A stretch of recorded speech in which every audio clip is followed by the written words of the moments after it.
بسم اللہ الرحمن الرحیم۔ السلام علیکم ورحمۃ اللہ وبرکاتہ۔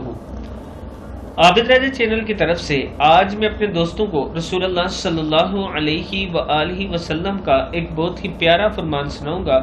آپ دوستوں نے اس پر ضرور عمل کرنا ہے۔ رسول اللہ صلی اللہ علیہ وآلہ وسلم نے ارشاد فرمایا، میری امت کی بہترین عبادت قرآن مجید کو دیکھ کر پڑھنا ہے۔ کتاب کا حوالہ یہ نیچے موجود ہے، آپ دیکھ سکتے ہیں۔ رسول اللہ صلی اللہ علیہ وآلہ وسلم نے ارشاد فرمایا، میری امت کی بہترین عبادت قرآن مجید کو دیکھ کر پڑھنا ہے۔ دیکھ کر یعنی قرآن مجید کو کھول کر اس کو دیکھ کے پڑھنا بہترین عبادت ہے۔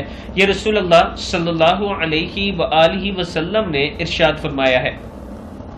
میں اپنے دوستوں سے گزارش کروں گا کہ اس پر آپ نے ضرور عمل کرنا ہے۔ بے شک روز کی 2 آیات ہی پڑھیں، لیکن ضرور پڑھا کریں۔ السلام علیکم ورحمۃ اللہ وبرکاتہ۔